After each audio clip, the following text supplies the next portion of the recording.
Welcome to another episode of the Legacy Builders podcast. I'm your host, Kyle McGee. Today we have Mr. Gene Whiddon III with us today.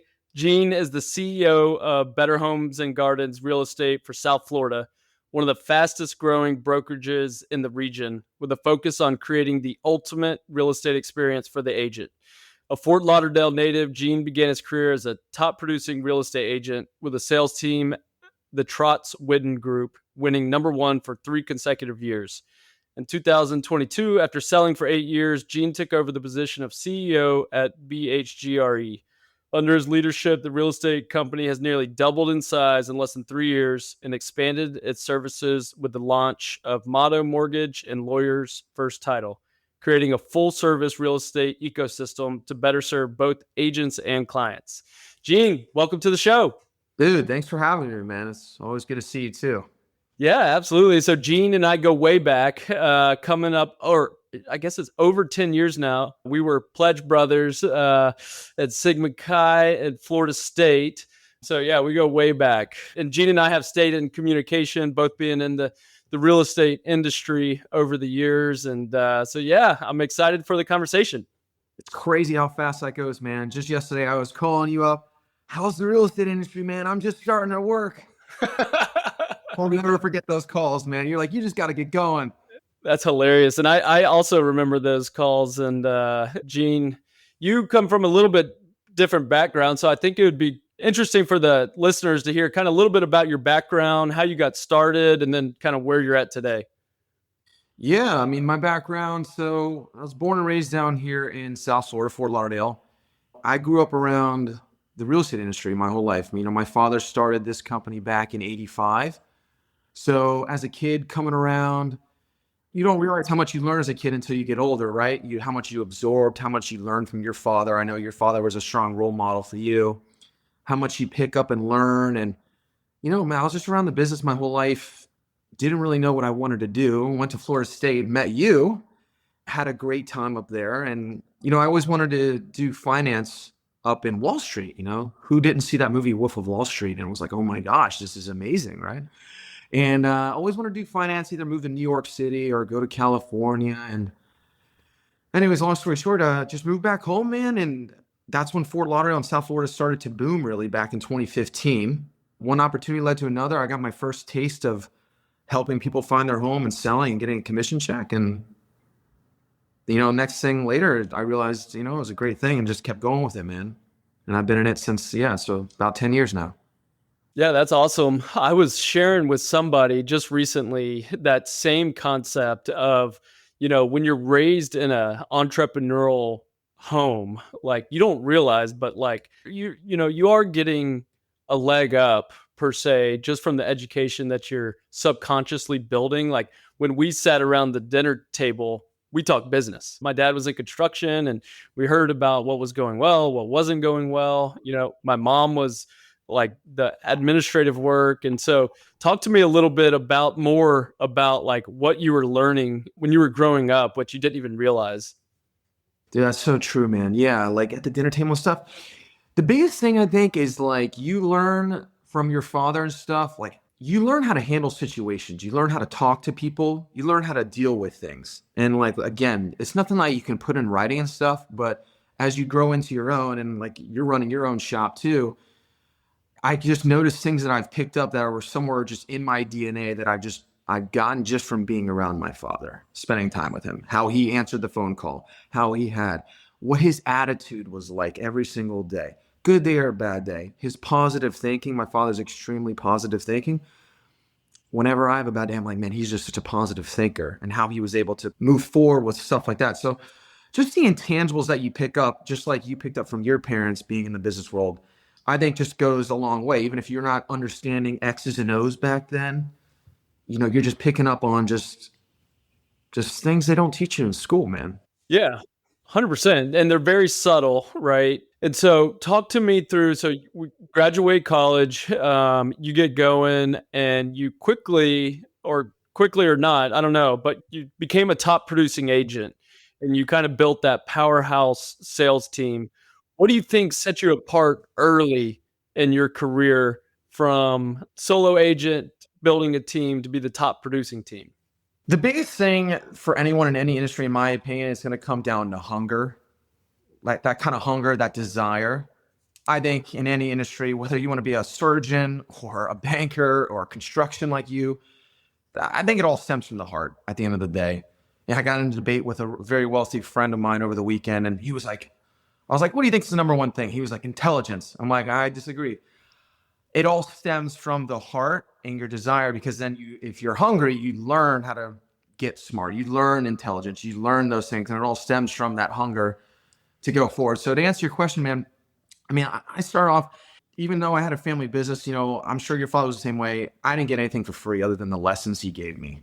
I had like maybe a few $1,000 and I didn't have a job. So I got my first opportunity, man. I was just hustling weekends nonstop, going down to Homestead, Miami on 4 o'clock during football season, and just nonstop, man. Just that hunger for more. And how can you achieve something, I think, is an important question to ask yourself, instead of getting like in a negative mindset, like, how can I do this? But I think it just started off in that showing up every day, man. Discipline. I have a quote on my wall here, and it's on the office too. It's a huge, like 12-foot poster. It's the press on quote. And it's just about, nothing in the world can take the place of persistence. And then at the end of it, persistence and determination alone are omnipotent. So I think that just stems from everything we do. I wasn't the smartest guy. I definitely not. But I showed up every day, and I had a drive and some energy to me, and that positive thought, like, okay, we can do this. And then, once you get your first success, I think I got like a tiny little $2,500 or $3,000 check, my first check. Oh my God, $3,000. Oh my God. All right, that wasn't so bad. And then it led to like a couple other things. And then it led to, I'll never forget, my first big thing was an $800,000 double-ended deal. It took 5%. I got a quick $40,000 commission check. I was like, okay, not so bad. And that was a turning point for me. One success led to another, momentum. As I know you do a big job on that. And then you just keep growing, man. And then I ended up meeting Nick. He was within the brokerage. He's a hell of a mentor. He still works with us to this day.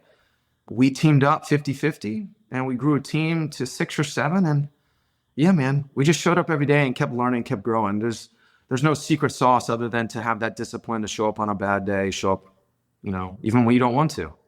Yeah, there's a couple things that you said there that I want to go back to kind of go deeper on. And one of them is talking to your buddy about intelligence. And that reminds me of the quote that knowledge isn't power, applied knowledge is power, right? So you can have the smartest, and I know a bunch of way smarter people than me, but they don't take the action, right? Or take the risk, or really put themselves out there and really take action. So I don't think that intelligence does matter, right? But it's what you do with that intelligence that really kind of moves the needle, right? And then, to go a little deeper on persistence and determination and that fire in your belly, where you are today isn't a reflection, like you might have a ton of fire in your belly, but it starts with just a little flame, right? It's just a little bit. And then you get a taste of it, and it keeps it burning, and it keeps it building that momentum. So talk to me about getting the flywheel going, getting that $50,000 check, and then seeing more and doing more as you just kept spinning the wheel. Yeah, man. Again, once you saw a little bit more success, to your point, the flywheel, I feel like you've read a similar book that I've read. Have you read Good to Great? Oh yeah, a couple times. Oh yeah, great book. So yeah, I mean, to your point, you're pushing the flywheel and momentum, but that hunger needs to stay there, man, through good days and bad days. Like you said, the persistence and never giving, that's what separates, especially in real estate. And I can't speak for construction, but I know the amount of headaches and how competitive the construction world is and what you're doing. In order to do that, you got to keep going, and I can talk to even that further in today's market, and we'll talk about that in a second, I'm sure. But, today's market is a challenging one with interest rates and everything going on. And, at this point, our agents are going through it. So how are you going to combat that? How are you going to lead them through it? So, yeah, I mean, to push on those things is important, and have a big why. And I'm a big believer, I read Barbara Corcoran's book too. And I thought it was funny. She's like, I don't want it to sound bad, but I always hire someone that has something to prove or has an injured wing. Barbara Corcoran would always do that. And I think that's interesting because everyone has their own story. Everyone has their own bad things in life or good things, whatever that is a certain driver. And I think if you can use that as fuel, that's what takes you. You got to have something in there. Yeah, 100%. And most people, like most successful people that I've studied, their back's been up against the wall. They pushed through it and then they had rocket fuel. So you touched on it's a tough market, but before we get there, so under your leadership, Better Homes and Garden of South Florida has nearly doubled in size. What do you think were the first few strategic decisions you made that you believe set the stage for that growth? Oh man, just like that book. And what's funny is I read that book after I did a lot of these things. So I was like, oh my gosh.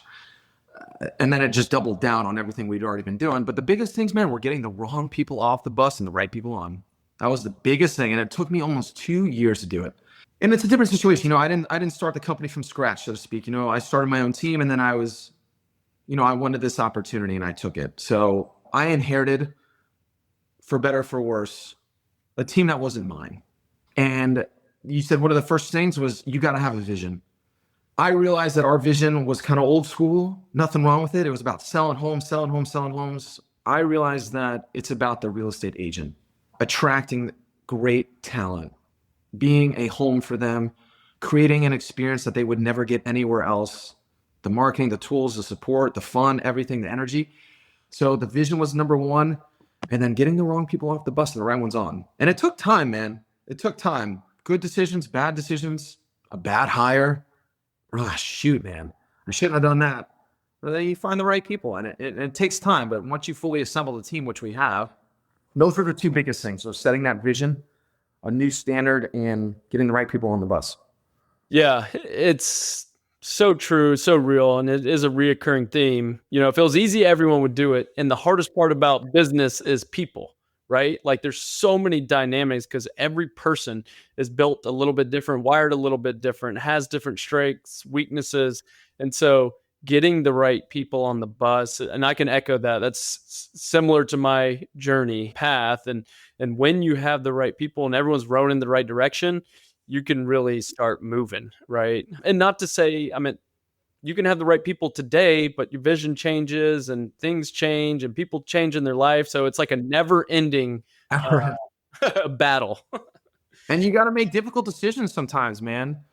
I had to make a difficult decision with someone that worked with us. She became a dear friend of mine. She was here when I was selling as a realtor and I started working with her. Anyway, she moved away and we tried to do the remote thing. And again, we were really close, but you got to make tough decisions, extremely tough. And that but all I can say is it's tough for anyone that's finding that or is running their own company. You got to do what it takes for the betterment of the company. And a lesson my father told me, I have it on my desk. I'll even show you. I leave it here. It's a golden goose. It's something my father told me. It's always here.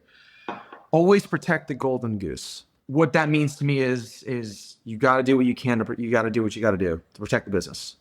So yeah, to your point, we're dealing with people. It's always changing. Things change. People get married. They move away. You got to adapt.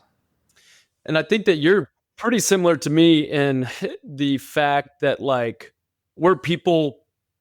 We love people. Like I'm a people person and like there isn't really anyone that comes in my office that I don't like, right? Like as a person, and so but as a business leader and owner, you have to take that away. And so like that was a hard thing for me as well to learn, that, hey, this isn't personal. I still love you. And hopefully we can continue a relationship and you can call on me whenever. However, with where we're going and the seats that are on the bus, like we've got to go in a different direction and making those calls. And when don't like the longer you wait, the more pain you're causing you and everyone else on the team.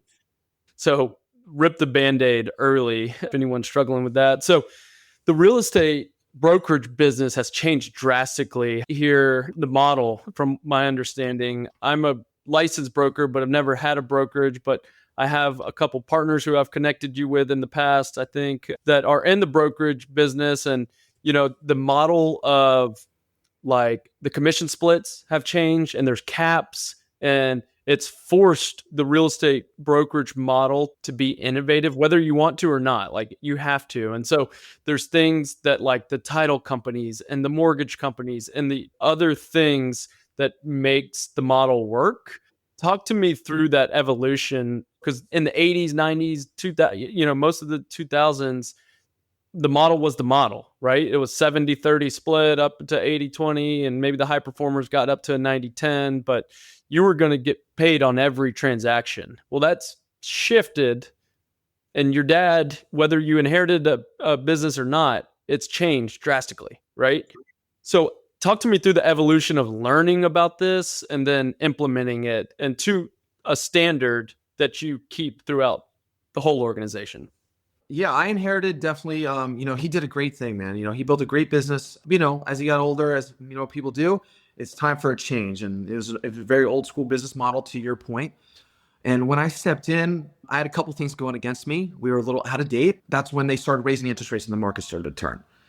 So I had my back against the wall in 2022 for sure. 2022 and 2023. Yeah, dude, the way we shifted, and long story short, we had one of the biggest things we had physical offices everywhere, all throughout. God, we must have had 6 when I took over. I realized, what are we doing here? Especially with the way things are changing and technology is changing. Like you said, the industry has changed. It's not 70-30 and all this kind of stuff. So we had to adapt, man. What we did was you created like a really nice headquarters here in Broward. All of our staff is now here. It used to be scattered throughout. Now we hold all of our staff in one single building. Our communication is extremely fast. I don't care what anyone tells me. Oh, I can Zoom someone. I can walk right here and get something done. So now you have our whole staff, our marketing, title, mortgage, all in the same building. That was one of the biggest things that we did. Getting rid of a ton of overhead and leveraging technology where we're running all of our agents. So we're through the Tri-County area, which is Miami, Broward, Palm Beach. So we run them all through technology, man. They all come through this one single spot. And that's how we've changed our business model. We've kind of done a hybrid of like, a traditional brokerage with a tech piece, such as like any kind of brokerage that doesn't even have offices, is remote completely. So that was one of the biggest things that we did to change. Yeah. And did you start the mortgage company and the title company, or was that already in place? So the title company was in different ownership. So we brought them over here. The mortgage company, we started that from scratch. Talk to me through that process. How has that been? It's been a grind, brother. It has been a grind. Like to your point, man, you said it yourself. You just gotta take chances, take risks. Like, it's exactly what you said. Knowledge, it doesn't matter. People were telling me it was a stupid decision starting the mortgage company, and maybe it was, maybe it wasn't. But I was like, you know what, I'm gonna do this. I'm gonna do whatever it takes to get it off the ground. And I had to find a really good LO to start it behind, and we've grown since then. But anyways, it's been a great thing. We have a team of 5 for the LO department. They're all great, in-house processing now as well, and the title company's in-house too. So it's been good, man. The whole thing is, so like you said, we try and make it, obviously, like you said, the business has changed. So we want to encourage them to use our in-house affiliates, and that's another way for us to all grow as a single team and family. That's the way to do it. But also that the agent has a really flawless experience, man. If they use our in-house mortgage and title, when issues come up, everyone's talking together. They're all within the same building. They're all in the same file. The admin of BHG is coordinating with the lawyers, first titles, coordinating with Motto. It's very seamless. It goes much smoother. So those are a lot of the things that we implemented to answer your question. Yeah, and I think it's important for people to hear that might be on the fence of starting something. It's like, you don't start with all the answers, and you learn as you go, right? And the best way to learn is by doing. Like, you can read every book, you can hire all the consultants, you can listen to every YouTube video that there is on starting a mortgage company, but you're never going to get the knowledge that you will get by being in the fire, right? Exactly. Solving real life issues during a contract, and figuring out where the processes are bad or where they're good or where they can use improvement, bringing the right people. Like, it's an evolution. And Gene, listening back to this, 3-5 years from now, is going to be like, man, I had no idea what I was doing back then compared to what I know now. because he's Yeah. constant and never ending improvement. It is, man. And like I said, if anyone, like when people are thinking about doing their own thing, you just got to jump in and you got to have that self-doubt, like that self-belief in yourself that you can do it, because people are going to say like, oh, it's a dumb idea, or you shouldn't do this, or the market's just not there. And just go with your gut. I know you do it too, man. I see all your stuff and like what you've done in the last 10 years. You got to just go with your gut and hop in all in, man. You got to go all in, and you have to truly, no one's going to believe it more than you. And I know it sounds like you got a great wife by your side. I got a girl, we're getting married in a couple of weeks, and Let's she's been go. my, I About know. time. Golly. Yeah, About we're time, excited. Gene. We're excited, man. But she's been my rock, and she's in the mortgage industry too. So cool thing, we were able to share. She's able to be my rock, good days, bad days, give me advice. But even that, you have to be your biggest fan, man. You have to have that self-belief. And again, to the book, and he just hits the nail on the head. You have to have no doubt that you will prevail. You have to have no doubt. So anyone looking to do that, you just have to know that you're going to prevail no matter what. 100%. And, like you said, you have to believe before you know what you're doing. Like, you have to believe that you can do it. So there's a couple things. So in your bio, you talk about creating the ultimate real estate experience for the agent. Right before we get on this podcast, you sent me a text message that you were doing your red carpet experience of bringing on a new loan officer.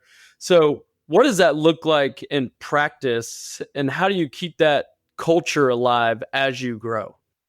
Keeping that culture alive, you got to lead by example, man. And you know this, I see you do it. But my biggest thing is you got to lead by example. You got to come in early. You got to stay late. You got to want it.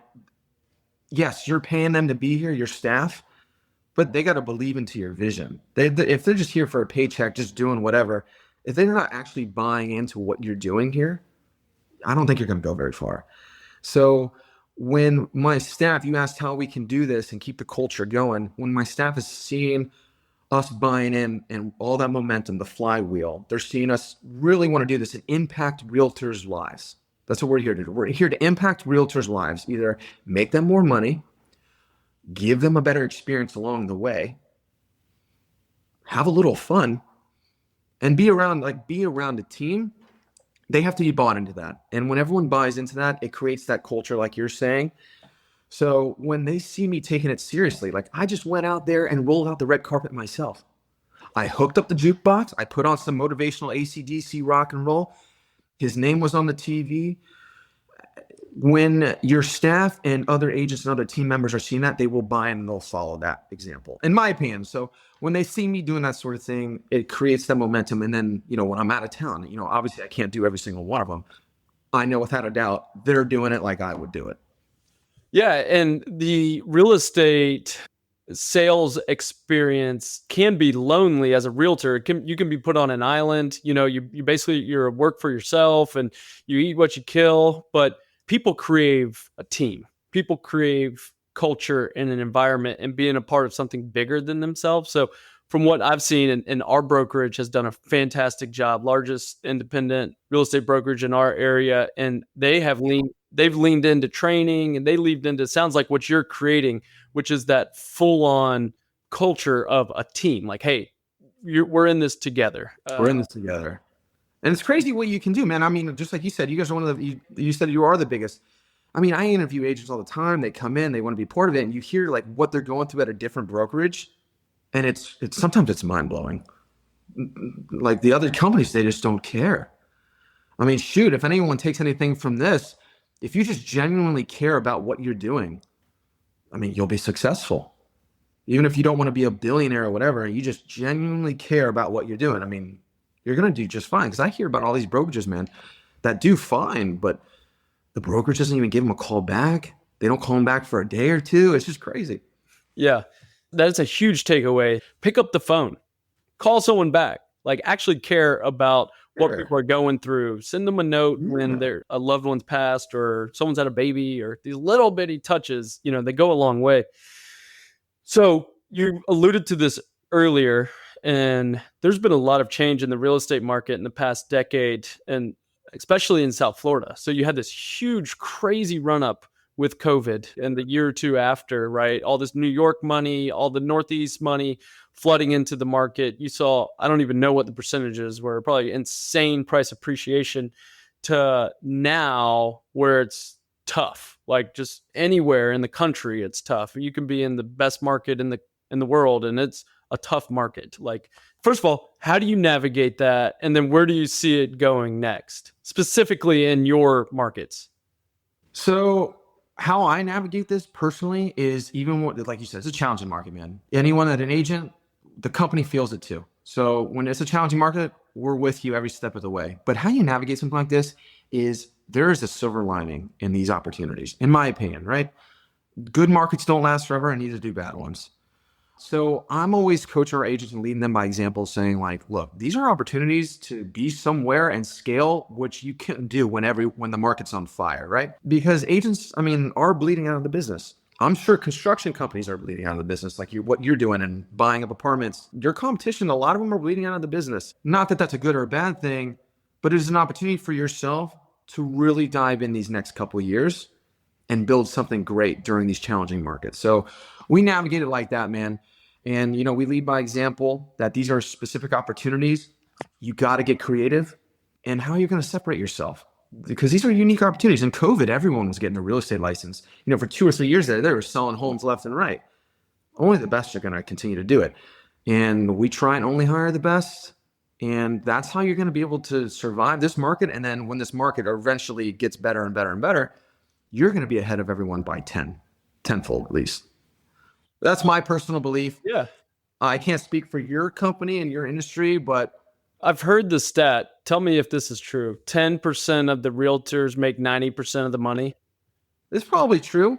Yeah, it's probably something like that. I can tell you a stat that 90% fail within the first 4 years. That is a fact. And you're probably right on with that too. So yeah, it's a challenging industry for sure. And then, take into account the market that we're in now, you got to be around a team. You cannot do it alone. You got to be around exchanging ideas with other agents, seeing what they're doing, networking. It's not like code where you're just locked in. Yeah. So if 10% of the people are making all the money, what are those 10% people doing that everyone else isn't doing? Those 10% that are doing all the money do not get discouraged. They don't quit. They are branding the hell out of themselves. They're not going down any negative rabbit holes. I cannot tell you how many times I'll talk to someone and they just go down a negative rabbit hole. Instead of like, how can we do this? How can this be achieved? How can we accomplish this? They're doing that. They're keeping a positive mindset, and they know exactly what I'm telling you, at least in the agent game. This is a time to double down on your branding and take all this market share, in my opinion. This is the time. And I cannot tell you, obviously, no names here, but I cannot tell you how many M&As, mergers and acquisitions, opportunities that come across my desk now versus when the market is booming. You know what I'm saying? Sure. People want to get out. Oh, this isn't for me anymore. So they have these companies. And I'm sure you might have approached the same thing, but this is a hell of an opportunity that, to your point, you're going to look back in 3 to 5 years from now and be like, I'm glad we doubled down, stuck it out, and kind of pushed through. So to answer your question, those 10%, they're showing up every day.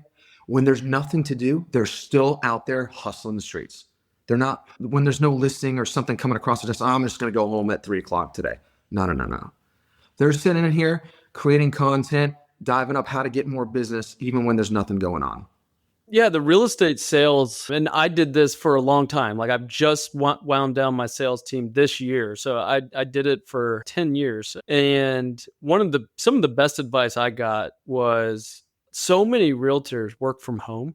And it's like, get up, get dressed, dress the part, and get out of your house. Even if you don't go to the office, go sit in a coffee shop, go to lunch with somebody, like get out in the community, because it's a relationship built business, right? And this can be across all industries. It's relationships run the world, right? So the more relationships you can build with people and add value to those people, the more you're going to have a chance to set up for success. And another quote, I'm a quote junkie. You don't eat the fruit of the seeds you plant today, right? So you just got to always be planting seeds, right? Always planting seeds.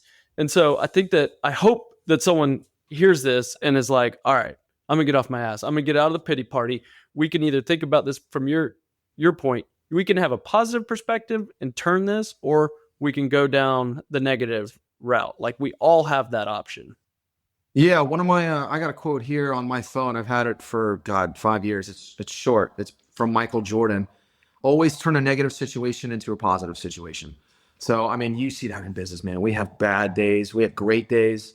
People don't see the bad days, of course, right? They don't see what we go through. And I was losing some hair there for a second, putting on a couple pounds first couple of years because the weight of the world's on your shoulders. But you got to be able to take a negative situation, turn it positive somehow, some way. Either you learn from it and you become better, whatever that may be to whoever's listening to this. But that's just business. And I'm reading a book right now. Maybe I'm sure you've read it. You seem like you read a lot. It's How to Make a Few Billion Dollars. Have you read that one yet?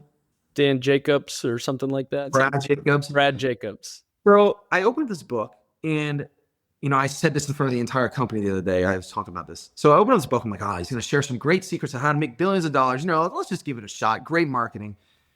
The first 40% of the book, this is a guy who has started and sold 8 different billion-dollar companies. The first 40 to 50% of the book, you know what he talked about, Kyle? He talked about keeping your head in a good place. And then he got into like X's and O's and scaling companies and that sort of thing. But that is all he talked about the first like 40%. And I'm sitting there like, wow. And of course, you and I kind of know it to an extent, but to hear it from this, multi-billionaire, it was very enlightening. And he said, the more problems you run into is a good thing because that means you're growing, you're getting bigger. And that's what you signed up for. You just have to get used to it. If you want to be big, you got to want to have more problems. You got to change your perspective. All right, we're getting more problems. This is a good thing. Anyways, good little read.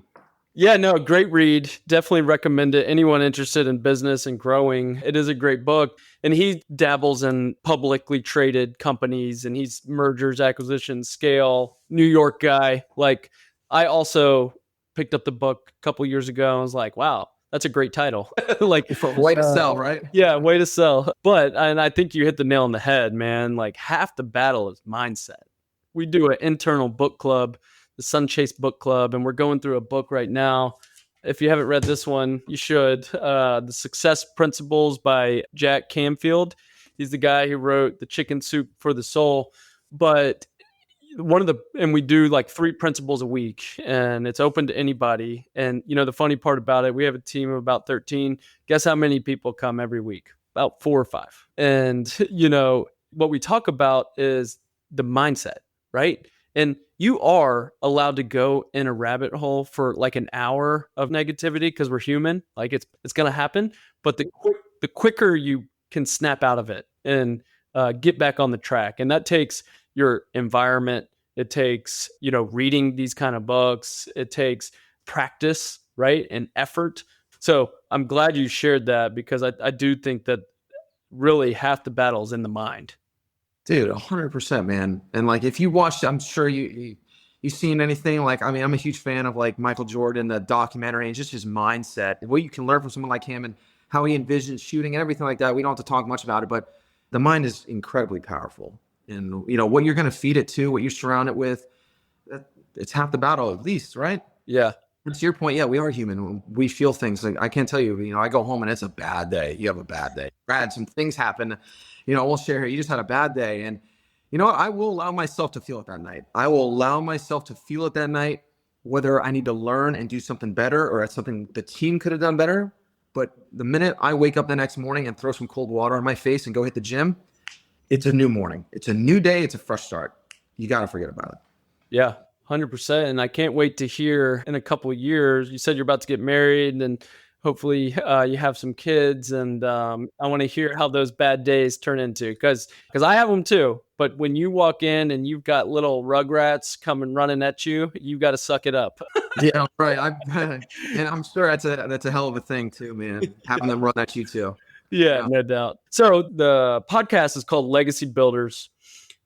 I liked asking this question. And when you think about your long-term vision, what do you hope your legacy will be, not just in real estate, but the community you serve? One thing is we talked about leading by example. To be a respectable, great, always wanted to be a good businessman and lead people to have a great environment. One of the best things I've heard is, people give back to charities and stuff, and I give back, and I'm sure you do too. But one of my dreams is like to create such a great company where everyone here, it changes their lives. That's like a big thing for me. Whether the company is making so much money, we're all growing together. We're hiring more people and giving them amazing jobs to be a part of an amazing family. The agents are happier. So a big part of legacy for me is creating an incredible workplace for those around us. That's a big part. And, whether, like I said, whether it be like our staff making more money, taking more money home in bonuses, that sort of thing. And, staying here for their entire career and, us having a lasting impact on our staff and agents, the LOs, the title team, everything like that. That's a big thing to me. In terms of the community, I mean, I know you're a straight up guy too, honestly. Like, we got to know each other and, we clicked. Reputation is everything. So I think just having a great reputation and doing the right thing. My father would always tell me, and he learned from his father. So I'm the third Gene.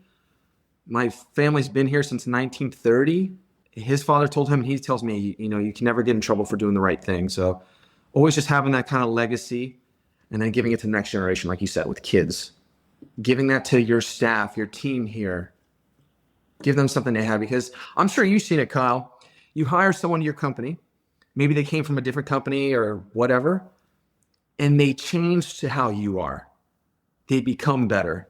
They become this. They might become a better person. And I think, to me, that's big for me. Yeah, no, that's awesome. And that would be a powerful legacy. So that's something, that's a strong why, right? That helps you get through those negative days and the challenging times. And it shows why you care so much. And it's evident, through how you talk to people, how you show up, like the level of attention to detail that you give certain things, the willingness to put yourself out there on social media and do the funny videos and all the different things that might be uncomfortable. It's important, and I'm sure that the employees that work with you feel that.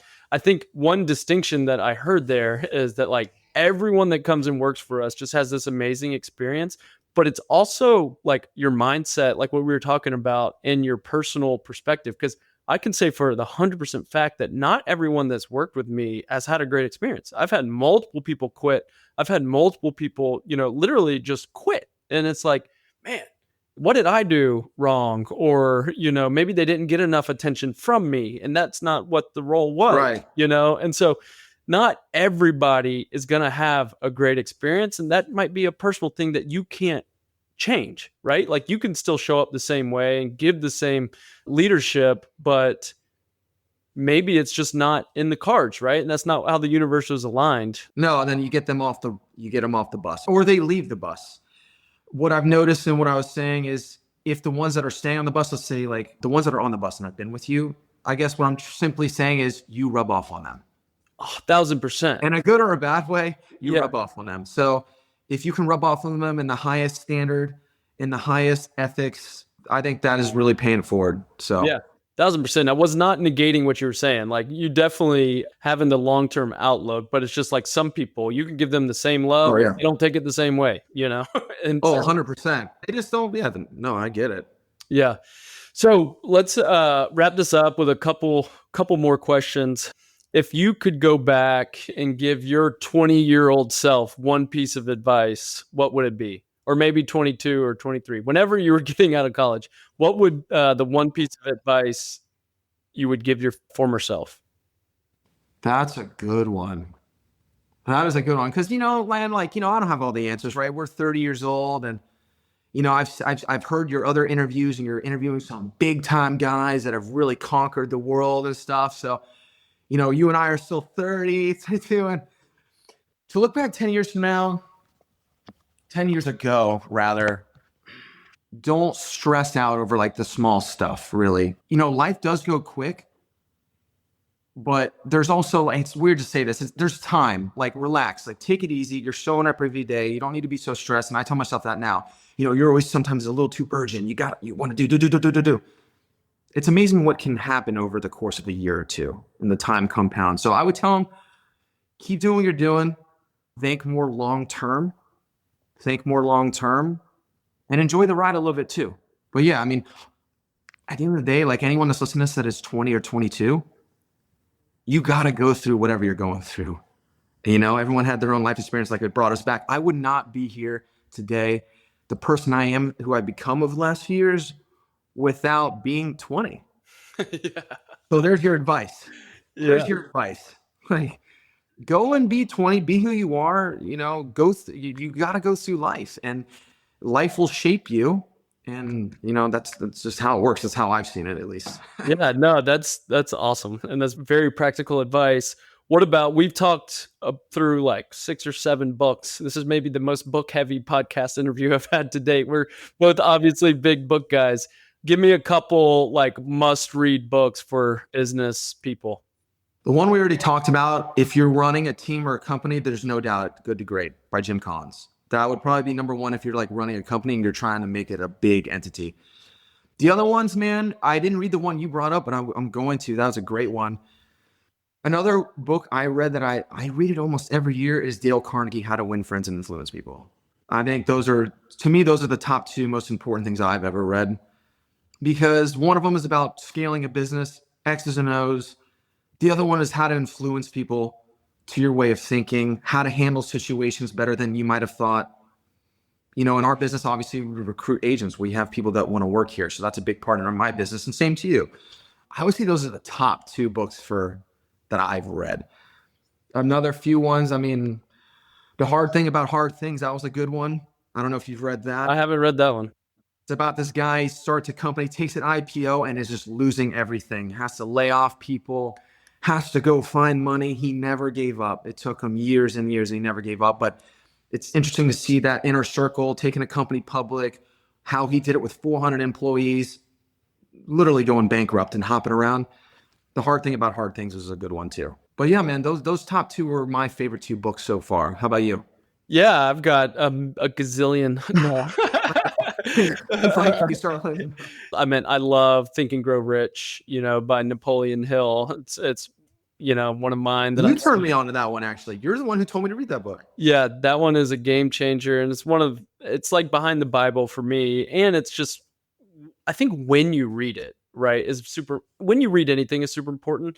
I read it when I was 21, super impressionable, like trying to learn, and very malleable, I guess you could say. And so like that one put me on the path to really be thinking about mindset, right? And the power of the mind, and how you think determines your life. And, the frequencies that you put off by how you think and how you show up and who you attract. So love that one. I want to touch 100%. On How to Win Friends and Influence People. This is a must read for anyone. Like if you're in sales, it's a must read, but whatever you're in, everyone's in sales in some regard. Like you can be an engineer, but in order to get the next promotion or whatever, you have to be in sales because you have to sell yourself, right?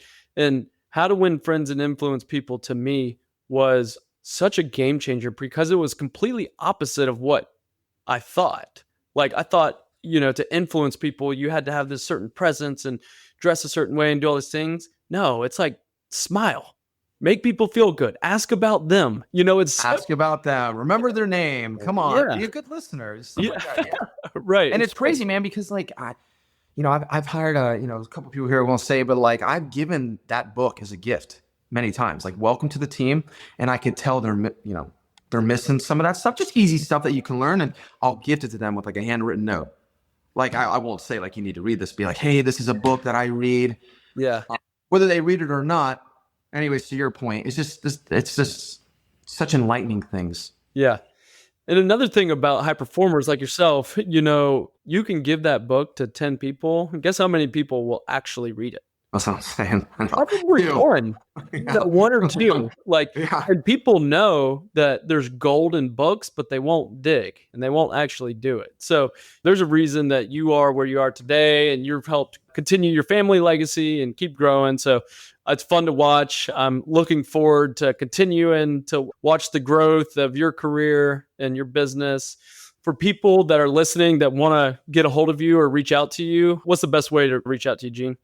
Anyway, man, if anyone's ever in the South Florida market, cell phone, Instagram, we're on all the outlets, our social media team.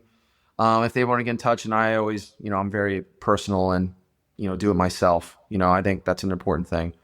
But dude, back to you, man. I just want to say, obviously, you were having me on here, but it's incredible to see what you're doing too, man. And if we were to do podcast episode number 2, I would interview you, which we will, maybe over a beer when I come up there, and to hear more about what you're doing, because you're doing incredible things too, man. And I know your family and everyone, they're so proud of you and what you're doing. Yeah, appreciate you. And I'm grateful for our relationship. And we'll put a link to Gene's social media, website, email address, all that stuff in the show notes. So thanks again, Gene. And thank you all for listening. Have a great day.